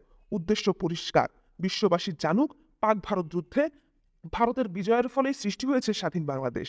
বাংলাদেশের স্বাধীনতা ভারতের দান। দুর্বল চিত্তের নতজানু প্রবাসী সরকার ভারতের সেই অযৌক্তিক দাবি মেনে নেয়, কিন্তু প্রচণ্ড আত্মসম্মান বোধের অধিকারী আপোষহীন বঙ্গবীর কর্নেল ওসমানী নীতির প্রশ্নে অটল থেকে এই অন্যায়ের প্রতিবাদে নিজেকে সবকিছু থেকে দূরে সরিয়ে রেখেছিলেন। 16 ডিসেম্বর ঢাকা শহরে দেশবাসী দেখেছে ভারতীয় সেনাবাহিনীকে বিজয়ীর বেশে। তাদের ঘিরে রেখেছিল বিএলএফ, মুজিব বাহিনী এবং রাতারাতি গজিয়ে ওঠা 16 ডিভিশনের সদস্যরা। কারণ সত্যিকারের মুক্তিবাহিনীর সদস্যদের ঢাকা কিংবা দেশের বড় বড় শহরগুলোতে ঢুকতে দেয়া হয়নি, নিষেধাজ্ঞা জারি করে। ভারতীয় বাহিনীর প্রাধান্য জাহির করার জন্যই এই আদেশ জারি করা হয়েছিল। প্রকৃত মুক্তি ফৌজের যোদ্ধারা ঢাকা এবং অন্যান্য শহরগুলোতে আসার অনুমতি পান 16 ডিসেম্বরের অনেক পরে। এই ধরনের চক্রান্তের ফলে বিশাল ভারতীয় সেনাবাহিনীর আগমনে বাধাগ্রস্ত হয়ে শুকিয়ে গেল মুক্তিযুদ্ধের নিজস্ব ধারা। কালো ছায়ার আধারে ঢাকা পড়ে গেল মুক্তিযোদ্ধাদের বীরত্ব, আত্মত্যাগ। হারিয়ে গেল অনেক রক্তের বিনিময়ে অর্জিত তাদের জয়গাথা। আচমকা হোঁচট খেয়ে মুখ থুবড়ে পড়ল মুক্তিযুদ্ধের চেতনা। জাতীয় মুক্তির স্বপ্ন হয়ে উঠল সুদূর পরাহত। ভারতীয় বাহিনীর প্রত্যক্ষ হস্তক্ষেপে জাতি স্বাধীনতার সঠিক মূল্য অনুধাবন করার সুযোগ থেকেও বঞ্চিত হলো। এজন্যই আজ অব্দি ক্ষমতা বলয়ে যারা অবস্থান করছে, সে সমস্ত বুদ্ধিজীবী, সামরিক, বেসামরিক আমলা এবং রাজনীতিবিদদের মধ্যে অতি কম দামে স্বাধীনতা এবং জাতীয় স্বার্থ বিকিয়ে দেবার নেক্কারজনক প্রতিযোগিতা দেখা যাচ্ছে। কিন্তু মুক্তিযুদ্ধকে যদি তার নিজস্ব ধারায় বয়ে যেতে দেওয়া হতো, তবে দখলদার বাহিনীর পাশবিক নৃশংসতার শিকার হতে হতো আরো অনেককেই। রক্তাহুতি দিতে হতো প্রতিটি পরিবারকে। এইভাবে অর্জিত স্বাধীনতা আমাদের প্রত্যেকের কাছেই হয়ে উঠত এক অমূল্য ধন। এক সাগর রক্তের বিনিময়ে কষ্টার্জিত সেই পবিত্র স্বাধীনতাকে যেন কোনো ষড়যন্ত্র অঙ্কুরে নস্যাৎ করে দিত পরীক্ষিত মুক্তিযোদ্ধা এবং ত্যাগী সচেতন জনতা। দুর্ভাগ্য, তৎকালীন দুর্বল রাজনীতি নেতৃত্বের চরম বিশ্বাসঘাতকতায় খাদহীন বলিষ্ঠ জাতীয় চরিত্র গঠন করার ন্যূনতম সময় ও সুযোগ থেকে বঞ্চিত হলাম আমরা। 1970 সালে পাকিস্তানের সংবিধানের অধীনে জেনারেল ইয়াহিয়ার সরকার এলএফও লিগ্যাল ফার্ম ওয়ার্ক এর আওতায় পাকিস্তানের অখণ্ডতা বজিয়ে রাখার ওয়াদা করে নির্বাচন করেন শেখ মুজিব এবং তার দল আওয়ামী লীগ। নির্বাচনে সংখ্যাগরিষ্ঠতা লাভ করে আওয়ামী লীগ। পাকিস্তানের কেন্দ্রীয় সরকার প্রধান হবার জন্যই জনগণ তাকে সেই নির্বাচনে ভোট দিয়েছিল। কিন্তু রাজনৈতিক আলোচনা ব্যর্থ হয়ে যাবার পর জনাব জুলফিকার আলী ভুট্টোর যোগ সাজশে 25 ও 26 মার্চ রাতে পাকিস্তানের সামরিক জান্তা বাঙালি জাতির উপর শ্বেত সন্ত্রাস চালিয়ে অস্ত্রের জোরে রাজনৈতিক সমস্যা সমাধান করার সিদ্ধান্ত গ্রহণ করে। ফলে 1970 সালের নির্বাচন হয়ে পড়ে অর্থহীন। বাংলাদেশের আপামর জনগণ পাকিস্তানি আচমকা হামলা ও শ্বেত সন্ত্রাসের বিরোধিতায় এবং দেশকে স্বাধীন করার জন্য স্বতঃস্ফূর্তভাবে মুক্তি সংগ্রামে ঝাঁপিয়ে পড়ে। এইভাবে 1970 সালের নির্বাচন তার গ্রহণযোগ্যতা হারায়। বাংলাদেশের সংগ্রামী জনতা যখন মরণপণ করে প্রতিরোধ সংগ্রামে ঝাঁপিয়ে পড়ছিল, তখন শেখ মুজিবুর রহমান বন্দী হয়ে চলে যান পশ্চিম পাকিস্তানে। আওয়ামী লীগ নেতৃবৃন্দ ছত্রভঙ্গ হয়ে পালিয়ে গিয়ে প্রাণ বাঁচান। সশস্ত্র সংগ্রামের কোনো পূর্ব প্রস্তুতি ছিল না বলেই তাদের দিশেহারা হয়ে পালিয়ে যেতে হয়। এরপর 9 মাসের রক্তক্ষয়ী সংগ্রামের ফলে 16 ডিসেম্বর 1971 সালে বাংলাদেশ স্বাধীন রাষ্ট্র হিসেবে প্রতিষ্ঠিত হয়। এই বিজয়ের পেছনে রয়েছে সমগ্র জাতির অবদান। সেক্ষেত্রে এই জাতীয় সংগ্রামের নেতৃত্বের একমাত্র দাবিদার হয়ে কোন যৌক্তিকতায় আওয়ামী লীগ স্বাধীন বাংলাদেশের রাষ্ট্রীয় ক্ষমতা দলীয়ভাবে কবজা করে নিল, তার জবাব অবশ্যই খুঁজে বের করতে হবে দেশপ্রেমিক ঐতিহাসিকদের ভবিষ্যৎ প্রজন্মের জন্য। 1972 সালের অক্টোবর মাসে লন্ডনে জনাব A.K. খন্দকার ও মইনুল হাসানের মধ্যে প্রায় 4 ঘন্টা দীর্ঘ এক আলাপ হয়। স্বাধীনতা যুদ্ধের ইতিহাসে মুক্তিযুদ্ধ ও ভারত সম্পর্কের মূল্যায়নের জন্য সেই আলোচনার সারাংশ এখানে লিপিবদ্ধ করার প্রয়োজনীয়তা অনুভব করছি। যুদ্ধকালে গ্রুপ ক্যাপ্টেন খন্দকার ছিলেন বাংলাদেশ মুক্তি ফৌজের ডেপুটি চিফ অফ স্টাফ এবং জনাব মইদুল হাসান ছিলেন প্রধানমন্ত্রীর নীতি নির্ধারণের ক্ষেত্রে একজন পরামর্শদাতা। তাদের কথোপকথন থেকে বোঝা যায় ভারতীয় কর্তৃপক্ষ কর্নেল ওসমানীকে বাইপাস করে মূলত যোগাযোগ রক্ষা করতেন জনাব তাজউদ্দিন এবং খন্দকার সাহেবের সাথে। যুদ্ধ সংক্রান্ত বিষয়ে বেশিরভাগ আলোচনাও হতো গ্রুপ ক্যাপ্টেন খন্দকার সাহেবের সাথেই। General Aurora, brigadier Jacob, brigadier গুপ্তই ছিলেন মূলত তাদের কাউন্টার পার্ট। জনগণের স্বতঃস্ফূর্ত উদ্যোগে বীর বাঙালি মুক্তিযোদ্ধারা যে স্বাধীনতা সংগ্রাম শুরু করেন, তার যথার্থ মূল্য ভারত কখনোই দিতে চায়নি। এই নিয়ে মুক্তি ফৌজের কমান্ডারদের সাথে ভারতীয় কর্তৃপক্ষের দ্বন্দ্ব শুরু হয় প্রথম থেকেই। মুক্তিযোদ্ধাদের পরিচালনার জন্য মুজিবনগর 8 নং থিয়েটার রোড কর্নেল ওসমানীর নেতৃত্বে এক হেডকোয়ার্টার স্থাপন করা হলেও জনাব ওসমানীর কর্মক্ষমতা ছিল সীমিত। জুলাই মাস অবধি মুক্তিযুদ্ধ কমান্ডাররা হেডকোয়ার্টার্সের কাছ থেকে তেমন কোনো সাহায্যই পাননি। সংগ্রাম পরিচালনা করার জন্য বিভিন্ন সেক্টর কমান্ডাররা সম্পূর্ণভাবে নিজেদের উদ্যোগেই মুক্তিযুদ্ধ চালিয়ে যাচ্ছিলেন। এই প্রসঙ্গে এভিএম খন্দকার বলেন, আমি যখন কলকাতায় গিয়ে পৌঁছালাম তখন দেখলাম যে হেডকোয়ার্টার্সের সাথে সেক্টর কিংবা সাব সেক্টর কমান্ডারদের মধ্যে কোনো যোগাযোগ নেই। এই পর্যায়ে ভারত আমাদের সংগ্রামে তেমন কোনো সাহায্যই দেয়নি। আমাদের মুক্তিযুদ্ধ সম্পর্কে স্পষ্ট ধারণা লাভ করাও তাদের পক্ষে সম্ভব হয়নি। ফলে কোনো সঠিক নীতিও গড়ে তুলতে পারেনি তারা। তবে তারা তখন চাচ্ছিল স্বাধীনতা যুদ্ধের ইস্যুটা জিয়ে থাক। ভারতীয় নীতি নির্ধারকরা চাচ্ছিল স্বাধীনতা যুদ্ধের ধারাবাহিকতা এবং গতি প্রকৃতি থেকে বাংলাদেশের স্বাধীনতা সংগ্রাম ও সংগ্রামীদের বুঝে নিয়ে তারা তাদের নীতি চূড়ান্ত করবে। চূড়ান্ত নীতি নির্ধারণ করার সময় পর্যন্ত সমস্ত বিষয়টাকে তাদের নিয়ন্ত্রণে রাখতে তৎপর হয়ে উঠেছিল তারা।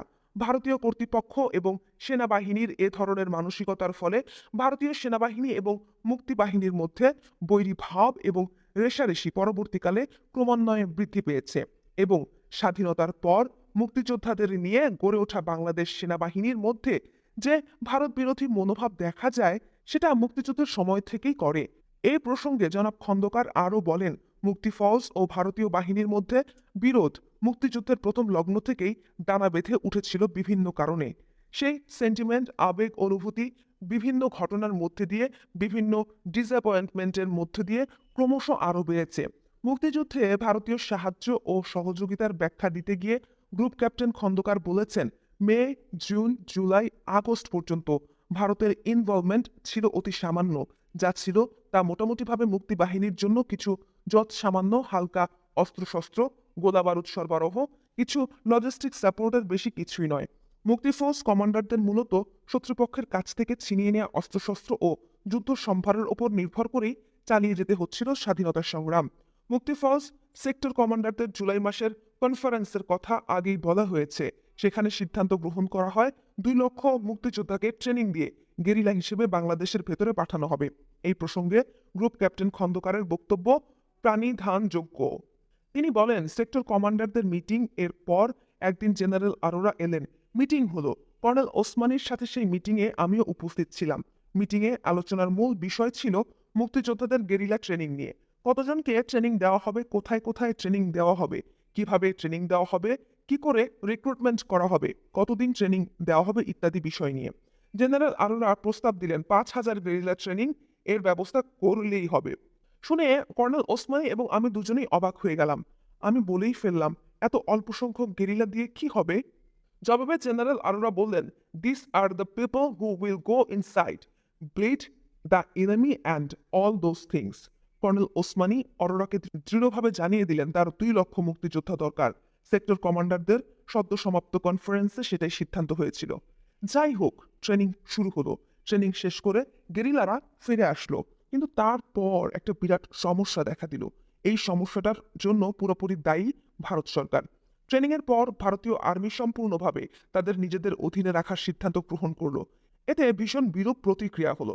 ট্রেনিংপ্রাপ্ত গেরিলাদের বিভিন্ন সেক্টর থেকে রিক্রুট করা হয়েছিল। ট্রেনিংয়ের পর তারা নিজ নিজ সেক্টরে ফিরে গিয়ে তাদের প্রিয় সেক্টর কমান্ডারদের অধীনে যুদ্ধ করবে, এটাই ছিল তাদের আশা। ভারতীয় সেনা কমান্ডারদের অধীনে যুদ্ধ করতে তারা রাজি হলো না। ভারতীয় বাহিনী ট্রেনিংপ্রাপ্ত গেরিলাদের তাদের নিয়ন্ত্রণে নিয়ে দেশের ভেতরে তাদের কমান্ডারের আওতায় পাঠানোর সিদ্ধান্ত গ্রহণ করেছে। সেটা আমাদের হেডকোয়ার্টার্সকে জানতেও দেয়া হয় নাই। মুক্তিযোদ্ধাদের ইচ্ছার বিরুদ্ধে কিছু কিছু জায়গায় জোর করে ইন্ডিয়ান কমান্ডাররা গেরিলাদের পাঠায় মূলত লুটপাট করে নিয়ে আসার জন্য। যুক্তি হিসেবে তাদের বলা হয়, মুক্তিযুদ্ধ চালাতে হাতিয়ার এবং সাথে টাকা পয়সাও প্রয়োজন রয়েছে। মুক্তিযোদ্ধারা এই ধরনের অমানবিক অপারেশন এবং ইন্ডিয়ান আর্মির অধীনতার বিরুদ্ধে বিদ্রোহী হয়ে তাদের নিজ নিজ সেক্টরে পালিয়ে যায়। এর ফলাফলও প্রতিক্রিয়া even at the later date was very bad. মুক্তিযোদ্ধারা did not like the way Indian army wanted them to be used. অল্প সময়ের মধ্যেই সব সেক্টরে এই সম্পর্কে তিক্ততা ছড়িয়ে পড়ে। ফলে মুক্তিযোদ্ধা ও ভারতীয় সেনাবাহিনীর মাঝে অবিশ্বাসের জন্ম হয়। এই খবর জানাজানি হয়ে যাবার পর মুক্তিযোদ্ধাদের সেক্টর কমান্ডারদের দাবি অনুযায়ী আমাদের হেডকোয়ার্টার্স থেকে চাপ দেওয়া হয়, আমাদের এই ট্রেন্ড গেরিলাদের বাংলাদেশি কমান্ডারদের হাতে না দিলে this will B a disaster. বাংলাদেশের প্রশিক্ষিত গেরিলা এবং মুক্তিযোদ্ধাদের বাংলাদেশি সেক্টর কমান্ডারদের হাতে দিতেই হবে। এই সম্পর্কে ভারতীয় মিলিটারি হাই কমান্ডের প্রথম থেকেই প্রচুর অনীহা থাকা সত্ত্বেও ভারতীয় রাজনৈতিক নেতৃবৃন্দ অনিচ্ছা সত্ত্বেও নেহায়েত নিরুপায় হয়ে আমাদের চাপের মুখে নতি স্বীকার করে নিতে বাধ্য হয়েছিল। পরবর্তী পর্যায়ে অবশ্য মুক্তি ফৌজদের কাউন্টার ফোর্স হিসেবে ভারতীয় গোয়েন্দা বাহিনী, র এবং সেনাবাহিনী মিলিত চেষ্টায় গঠিত হয়েছিল বিএলএফ। সে এক অন্য অধ্যায়। ভারতীয় নেতৃত্বের এই ধরনের মনোভাবের দুটো কারণ হতে পারে। প্রথমত, বাংলাদেশের স্বাধীনতা সংগ্রামের ফিল্ড কমান্ডার্স এবং মুক্তিযোদ্ধাদের ভারত সম্পূর্ণভাবে বিশ্বাস করেনি। তাই তারা সবসময় মনে করত এদের ওপর নির্ভর করা যায় না। দ্বিতীয়ত, তাদের মনে এমন একটা ধারণা বদ্ধমূল হয়ে উঠেছিল যে শেষ পর্যন্ত তাদের সরাসরি যুদ্ধের বিজয়ের ফল হিসেবে স্বাধীনতা লাভ করবে বাংলাদেশ। তাই পাক বাহিনীকে দুর্বল করার জন্য গেরিলা বাহিনী এবং মুক্তিযোদ্ধাদের নিজেদের নিয়ন্ত্রণে রেখে তাদের শুধু ব্যবহার করতে হবে সীমিত লক্ষ্যে। কিন্তু মুক্তিযোদ্ধা কমান্ডারদের বৃহৎ অংশ এবং সদস্যরা চেয়েছিলেন দখলদার বাহিনীর বিরুদ্ধে প্রয়োজনে দীর্ঘস্থায়ী সংগ্রাম পরিচালনা করে নিজেদের প্রচেষ্টায় তারা স্বাধীন করবেন তাদের মাতৃভূমি। কিন্তু তেমনটি হয়নি। আমার মনে হয় এখানে মুক্তি বাহিনী এবং ভারতীয় নেতৃবৃন্দ ও সেনাবাহিনীর মধ্যে একটা গ্যাপ হয়ে গেছে। আমাদের সামরিক নেতৃবৃন্দের বক্তব্য ছিল পরিষ্কার, আমরা আমাদের দেশকে স্বাধীন করব। যুক্তরাষ্ট্র ভারত মুক্তিকামী বাংলাদেশের স্বাধীনতা সংগ্রামে সাহায্য করলে আমরা অবশ্যই সেই সাহায্যকে অভিনন্দন জানাবো। কিন্তু necessarily this is our struggle and we have to fight it ourselves. তাছাড়া শুধু ভারত কেন, পৃথিবীর যে কোনো দেশ আমাদের সংগ্রামে সাহায্য করতে চাইলে আমরা তা সানন্দে গ্রহণ করব। মোট কথা, স্বাধীনতা সংগ্রামের প্রশ্নে ভারত ও আমাদের মধ্যে অ্যাপ্রোচ অফ মিউচুয়াল কনফিডেন্স ছিল না বা কখনো গড়ে ওঠেনি because of their overall policy. এ কথাও সত্য, যুদ্ধক্ষেত্রে অনেক সেক্টরে ইন্ডিয়ান কমান্ডারদের কার্যকলাপে মুক্তিযোদ্ধাদের মনে সন্দেহের উদ্বেগ হয়। ভুল বোঝাবুঝির সৃষ্টিও হয়েছে অনেক ক্ষেত্রে। সত্যি কথা বলতে গেলে 9ই আগস্ট রুশ ভারত চুক্তি সই হওয়ার আগ পর্যন্ত বাংলাদেশের মুক্তিযুদ্ধ পরিচালিত হয়েছিল বাঙালি মুক্তিযোদ্ধাদের নিজের চেষ্টায়। 9 আগস্টের পরই ভারত সরাসরিভাবে যুদ্ধের প্রস্তুতি গ্রহণ করা শুরু করে এবং বাংলাদেশের ব্যাপারে Indian army really started talking closer interest. Moidul Hasan এ পর্যায়ে জিজ্ঞাসা করেন, ভারতীয় বাহিনীর প্রত্যক্ষ হস্তক্ষেপ ছাড়া বাংলাদেশ বোধহয় স্বাধীনতা পেত না, কি বলেন? খন্দকার সাহেব মইদুল হাসান সাহেবের সাথে ভিন্নমত পোষণ করে বলেন, যদিও মুজিবনগরের অনেকে, এমনকি আমাদের মন্ত্রিসভার অনেকেই হতাশা বোধ করতেন, সংসদ সদস্যদের অনেকেই ইয়াহিয়া খানের সাধারণ ক্ষমা ঘোষণার সুযোগ নিয়ে ফিরে যাবার চিন্তা ভাবনা করেছিলেন। মুক্তিবাহিনীর তৎপরতায় অস্থানীয় হয়ে হতাশা বোধ করতেন। দীর্ঘস্থায়ী সংগ্রামের কথা শুনলেই আঁতকে উঠতেন, ভাবতেন কি হচ্ছে, দেশে বোধহয় আর ফিরে যাওয়া যাবে না।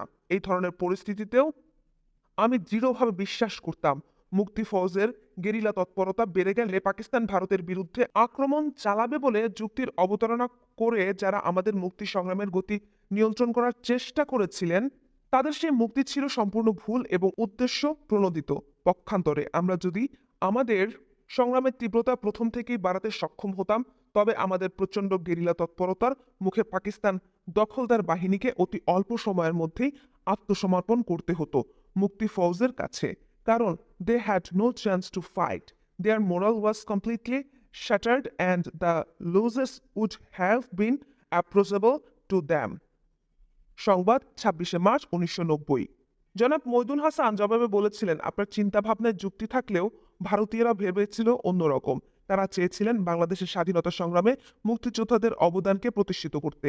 এতে ভারত এক ঝিলে দুই পাখি বধ করতে সক্ষম হয়। প্রথমত, 1965 সালের পাক ভারত যুদ্ধে প্রতিরোধ নিয়ে নিজেকে উপমহাদেশের প্রধান সামরিক শক্তি হিসেবে প্রতিষ্ঠিত করতে সক্ষম হয় ভারত। দ্বিতীয়ত, বাংলাদেশের ওপর তাদের নিয়ন্ত্রণ রাখার যৌক্তিকতা অর্জন করা। আওয়ামী লীগকে ক্ষমতায় বসানো হলো আদর্শিক দেউলিয়াপানা, কোন্দল এবং ভাঙন। ক্ষমতায় বসানো হলো আওয়ামী লীগকে। যদিও দেশ স্বাধীনতা লাভ করে 16 ডিসেম্বর 1971, কিন্তু সৈয়দ নজরুল ইসলামের প্রবাসী সরকার এবং মন্ত্রিসভার আগমন ঘটে 22শে ডিসেম্বর 1971-এ। ঢাকায় এসেই তাজউদ্দিন সরকার ঘোষণা করেন তাদের সরকার বিপ্লবী সরকার, বাংলাদেশের সমাজতন্ত্র প্রতিষ্ঠা করাই তাদের লক্ষ্য। যদিও 1970-এর নির্বাচনে আওয়ামী লীগের নির্বাচনী ইশতেহারে সমাজতন্ত্রের কোনো অঙ্গীকার ছিল না। সমাজতন্ত্রের শৃঙ্খলে বাংলাদেশের জনগণ কখনোই নিজেদের বন্দী করতে আগ্রহী ছিল না। তাদের সর্বকালের দাবি ছিল অর্থনৈতিক স্বাধীনতা এবং সামাজিক ন্যায় বিচার। জনাব প্রধানমন্ত্রীর এই ঘোষণাকে চ্যালেঞ্জ করেছিল তৎকালীন প্রগতিশীল দেশপ্রেমিক রাজনৈতিক দলগুলো। 1972 সালে 17ই জানুয়ারি বাংলাদেশ কৃষক শ্রমিক সমাজবাদী দল অন্যান্যদের সাথে প্রশ্ন তোলে। তারা বলে, আওয়ামী লীগ সরকার বিপ্লবী সরকার হতে পারে না। বাংলাদেশের স্বাধীনতা সংগ্রাম যদি বিপ্লবী হয়ে থাকে, তবে সেই বিপ্লব শুধু আওয়ামী লীগ করেনি, করেছে এদেশের 7.5 কোটি মানুষ। আর তাই সকল দলের প্রতিনিধি নিয়েই গঠন করতে হবে স্বাধীন বাংলাদেশের জাতীয় সরকার। তাদের এই দাবি যুক্তিসঙ্গত হওয়া সত্ত্বেও আওয়ামী লীগ ভারতীয় সাহায্যে প্রবাসকালের একলা চলো নীতিই ধরে রাখে। মস্কোপন্থী মোজাফফর এবং মনি সিং গং ক্ষমতায় অংশ না পেয়েও যুদ্ধকালীন সময় থেকেই তাদের বিদেশি মুরব্বীদের ইচ্ছা অনুসারে আওয়ামী লীগ সরকারের লেজুর বৃত্তি করতে থাকে নির্লজ্জভাবে। ভারতীয় রাজনীতিতে সিপিআই যেভাবে কংগ্রেসের লেজুরে পরিণত হয়, ঠিক সেই অবস্থাই হয়েছিল মোজাফফর ন্যাপ এবং মনি সিং এর কমিউনিস্ট পার্টির বাংলাদেশের রাজনীতিতে। কিন্তু সার্বিক আর্থসামাজিক পরিস্থিতির দ্রুত অবনতির ফলে প্রফেসর মুজাফফর আহমেদ আওয়ামী লীগের লেজুর বৃত্তি করেও অবস্থার চাপে 10ই মে চট্টগ্রামে জাতীয় সরকার কায়েমের দাবি তুলতে বাধ্য হয়েছিলেন। আওয়ামী লীগের তাত্ত্বিক দেউলিয়াপনা, জনাব তাজউদ্দিন আহমেদ এবং মুজিববাদীদের মধ্যে ক্ষমতার লড়াই। শ্রেণীগতভাবে আওয়ামী লীগ ছিল বুর্জোয়া এবং পাতি বুর্জোয়া শ্রেণীর প্রতিনিধিত্বকারী দল, কিন্তু এই দলে জাতীয়তাবাদী, প্রগতিশীল এবং সমাজতান্ত্রিকরাও ছিলেন। এর কারণে বিপরীতমুখী চিন্তাভাবনা দলে দ্বিধাদ্বন্দ্ব, অসন্তুষ্টি এবং সংঘর্ষের সৃষ্টি করে। প্রধানমন্ত্রী জনাব তাজউদ্দিন আহমদ প্রচার করেছেন বৈজ্ঞানিক সমাজতন্ত্র তথা খাঁটি সমাজতন্ত্রই বাংলাদেশে প্রতিষ্ঠিত হবে, অন্য কিছু নয়। তার এসব বক্তব্য ও প্রচারণাকে কেন্দ্র করে ইতিমধ্যে আওয়ামী লীগের অভ্যন্তরে ক্ষমতার অন্তর্দ্বন্দ্বগুলো ক্রমান্বয়ে উন্মোচিত হতে থাকে। ক্রমবর্ধমান সমস্যার মোকাবেলার জন্য 1972 সালের 10ই মে চট্টগ্রামে এক জনসভায় আওয়ামী লীগের লেজুর দল ন্যাপের সভাপতি জনাব মুজাফফর আহমদ সর্বদলীয় সরকার গঠনের আহ্বান জানাতে বাধ্য হন। আগেই বর্ণিত হয়েছে, মুক্তিযুদ্ধকালীন সময়ে মুক্তিযোদ্ধাদের ওপর অনাস্থা ও যুদ্ধোত্তর বাংলাদেশে আওয়ামী লীগের রাজনৈতিক নেতৃত্বের প্রতি যে কোনো হুমকির মোকাবেলা করার জন্য তৎকালীন ভারতীয় প্রধানমন্ত্রী শ্রীমতী ইন্দিরা গান্ধীর বিশেষ উপদেষ্টা, ভারতের অন্যতম কূটনীতিবিদ জনাব ডিপি ধরের পরামর্শে এবং বাংলাদেশের প্রবাসী সরকারের একাংশের বিশ্বাসঘাতকতায় মুক্তিবাহিনীর পাশাপাশি ভারতীয় গোয়েন্দা সংস্থা র এবং ভারতীয় সেনাবাহিনীর তত্ত্বাবধানে গড়ে তোলা হয়েছিল বিএলএফ, পরবর্তীকালে মুজিব বাহিনী। বাংলাদেশের 4জন ছাত্র নেতা ভারতীয় সরকারের এই পরিকল্পনা বাস্তবায়িত করার বিষয়ে বিশেষ উদ্যোগ গ্রহণ করেছিল। এই চতুরঙ্গ তোফায়েল রাজ্জাক, শেখ মনি ও আব্দুর রাজ্জাক পরবর্তীকালে বাংলাদেশের 4 খলিফা নামে প্রসিদ্ধ লাভ করেন। তাদের একজন জনাব তোফায়েলকে দিয়ে 17ই ফেব্রুয়ারি 1972 ঘোষণা করা হলো মুজিববাদ কায়েম করব। মুজিববাদের 4 স্তম্ভ: গণতন্ত্র, সমাজতন্ত্র, জাতীয়তাবাদ এবং ধর্মনিরপেক্ষতা। তিনি মুজিববাদের একটি ব্যাখ্যাও দিলেন। তিনি বলেন, মহান মার্কিন নেতা আব্রাহাম লিঙ্কন আমেরিকার জনগণকে গণতন্ত্র ও স্বাধীনতা দিয়েছিলেন, কিন্তু সমাজতন্ত্র দিতে পারেননি। কার্ল মার্কস সমাজতন্ত্রের স্থপতি, কিন্তু তার দর্শন ছিল না গণতন্ত্র এবং স্বাধীনতা। মুজিববাদের রয়েছে দুটোই, গণতন্ত্র এবং সমাজতন্ত্র। সুতরাং মুজিববাদ বিশ্বের তৃতীয় মতবাদ কিংবা রাজনৈতিক দর্শন। তিনি আরও বলেন, পুঁজিবাদ ও কমিউনিজমের মধ্যে একটি দৃষ্টান্ত হিসেবে মুজিববাদ কায়েম করে সোনার বাংলাদেশ গড়ে তুলতে হবে।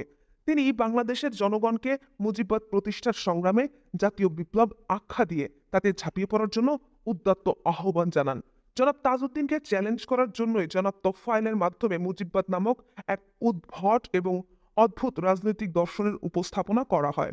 3রা জানুয়ারি 1972 সালে পাকিস্তান সরকার এক ঘোষণার মাধ্যমে শেখ মুজিবকে মুক্তি দেয়া হবে বলে খবর প্রচারণা করেন। যুব নেতৃবৃন্দ বাংলাদেশে ফিরে মুজিব পরিবারের অনুকম্পা ও সহানুভূতি লাভের আশায় জনাব তাজউদ্দিন আহমদ সম্পর্কে কদার্য প্রচারণা নতুন করে শুরু করেন। তারা বলেন, শেখ মুজিবের প্রতি তাজউদ্দিনের কোনো আনুগত্য ও শ্রদ্ধাবোধ নেই। স্বাধীনতার সংগ্রামের কৃতিত্বের দাবিদার তিনি একাই হতে চান। তারা আরও বলেন, শেখ মুজিব স্বাধীনতার ঘোষক, সেটাও জনাব তাজউদ্দিন স্বীকার করেন না। তাছাড়া শেখ মুজিবকে উপেক্ষা করার আর একটি নজির এই যে তিনি তাকে অস্থায়ী সরকারের প্রধানমন্ত্রী না করে ক্ষমতার অভিলাষে নিজেকেই প্রধানমন্ত্রী বানান এবং শেখ মুজিবকে শুধুমাত্র সাংবিধানিক ক্ষমতাহীন রাষ্ট্রপতি করার সিদ্ধান্ত গ্রহণ করেন। তার এই উদ্দেশ্য সৎ হলে তিনি শেখ মুজিবকে প্রধানমন্ত্রী বানিয়ে নিজে উপমন্ত্রী হিসেবে স্বাধীনতা সংগ্রাম ও প্রবাসী সরকার পরিচালনা করতে পারতেন। এমনইভাবে তাজউদ্দিনের প্রতি শেখ মুজিব ও তার পরিবারের সদস্যদের প্রত্যেকের মন বিষিয়ে তুলেছিলেন তারা। শেখ মনির এতে মুখ্য ভূমিকা ছিল। শেখ মুজিব বাংলাদেশে ফেরার পর উল্লেখিত নেতৃবৃন্দ শেখ ফজলুল হক মনির নেতৃত্বে তাজউদ্দিনের বিরুদ্ধে আরও সক্রিয় হয়ে ওঠেন। শেখ মুজিব যেহেতু স্বাধীনতা সংগ্রামকালে 9 মাস নির্বাসিত ছিলেন পাকিস্তানের কারাগারে, সেই অনুপস্থিতির পূর্ণ সুযোগ গ্রহণ করেছিলেন তারা। তার সামনে কেঁদে মেঝেতে লুটিয়ে পড়া নাটক করে এদের অনেকেই বলেছিলেন, আপনার ভাবমূর্তি ও নেতৃত্ব রক্ষা করার যথাসাধ্য চেষ্টা করে তাজউদ্দিনের বিরাগ ভাজন হয়েছি আমরা। তিনি ফাঁসি কাষ্ঠে ঝুলাবার হুমকি পর্যন্ত দিয়েছেন। শেখ কামালকে জীবনের ঝুঁকি নিয়ে যুদ্ধক্ষেত্রে পাঠাবার হুকুম দিয়েছিলেন তিনি। শুধু আমাদের বিরোধিতায় সেটা সম্ভব হয়নি। আমরা জোর করে তাকে মুজিবনগর হেডকোয়ার্টার্সের কর্নেল ওসমানীর এডিসি হিসেবে রেখেছিলাম। আরো অনেক কিছু বলে তার কান ভারী করতে সক্ষম হয়েছিল কুচক্রী ক্ষমতালিপ্সু যুব নেতৃবৃন্দ। শেখ মুজিব তাদের কথার সত্যতা যাচাই করার সুযোগ পেলেন না, কেননা তার পরিবারের সদস্যগণ আরো রূঢ় ভাষায় তাজউদ্দিনের বিরুদ্ধে তাদের মনের খেদ প্রকাশ করেন শেখ মুজিবের কাছে। এর ফলেই দেশে ফেরা মাত্র একদিন পরই 11ই জানুয়ারি 1972 শেখ মুজিব তার দীর্ঘদিনের পরীক্ষিত সহকর্মী জনাব তাজউদ্দিনকে অপসারণ করে স্বয়ং প্রধানমন্ত্রী হয়ে বসলেন। জনাব তাজউদ্দিনকে মন্ত্রী পরিষদ থেকে বাদ না দিলেও তাকে সব ব্যাপারে সম্পূর্ণ উপেক্ষা করে চলতে লাগলেন শেখ মুজিব। প্রশাসনিক ব্যাপারে আবার তিনি যুব নেতৃবৃন্দের উপরই সম্পূর্ণভাবে নির্ভরশীল হয়ে পড়লেন। ফলে যুব নেতৃবৃন্দ জাতীয় পরিসরে সর্বময় ক্ষমতা প্রদর্শনের সুযোগ পেয়ে গেল। তাদের মনোবাঞ্ছনা পূর্ণ হলো। কিন্তু শেখ মুজিবের এই ধরনের আচরণে মনঃক্ষুণ্ণ হলেন দলের বর্ষিয়ান নেতারা।